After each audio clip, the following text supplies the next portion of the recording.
The ES120 used to be the younger sibling of the ES family when it came to the Kawai digital piano lineup. Suddenly, a couple of weeks ago, a new baby brother showed up called the ES60. But just using our ears and fingers, how different, honestly, is the playing experience here between the ES120 and the ES60? Be sure to stick around to the end of the video when we're going to give you a speaker and line comparison test between these two instruments, as well as give you a scorecard. So let's get started.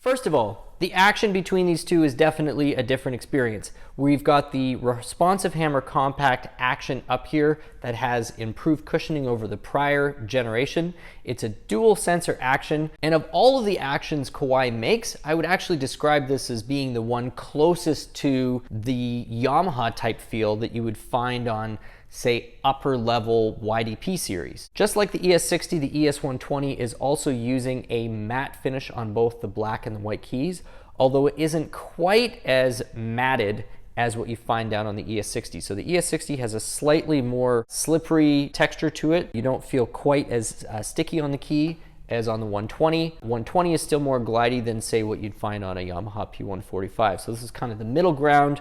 This is the most glidey. I would also say that the overall frame of the 120 has more reinforcement underneath the key bed.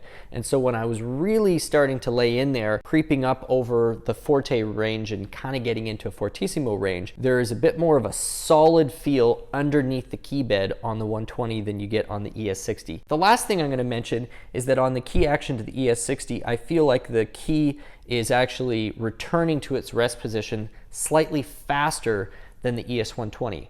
That's not to say that the one is more realistic than the other. In fact, I'd say the ES120 is probably a little more natural in terms of the speed of return. But generally speaking, I would say that Kawai has been really successful in shedding some pounds, being able to get a price point down without compromising the enjoyability of their action reputation. Now, talking about tone, you can clearly tell that both these instruments are drawing from the same sample set, but the ES20 has a little more fidelity and definitely a little more substance and complexity happening around the trebles. You can really hear it more around the trebles than you can on the ES60.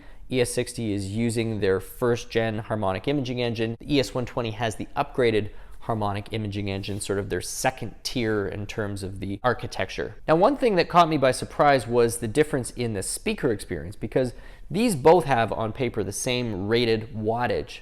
However, because, and this is my theory, I haven't spoken to anybody about Kawai this, but I'm just trying to piece this together. At certain ranges in the instrument, the ES60 actually seems a little bit louder than the ES120, and I think this is what's going on. Because the ES120 has a more rigid frame to it, I'm actually getting less cabinet resonance happening off the ES120. And so the ES60 is turning itself a little bit into more of a resonating chamber in addition to the speakers.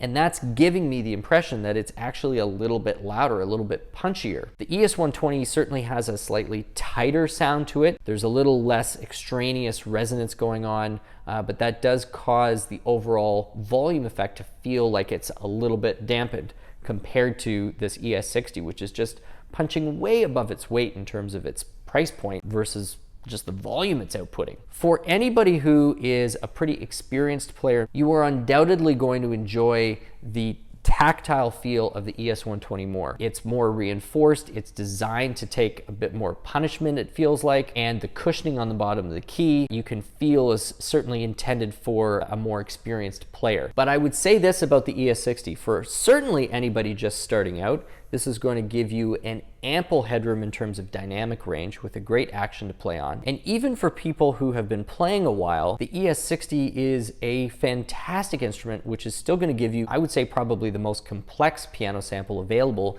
at this price. I think it's a pretty good balance of features to price what Kawai's done here.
please make sure to check out the description because we've got links to both of these instruments where you can buy them anywhere in the world for the best prices available. My name's Stu Harrison. This has been Merriam Pianos on YouTube, and I hope you will consider subscribing to the channel. Thanks so much, and we'll see you again soon.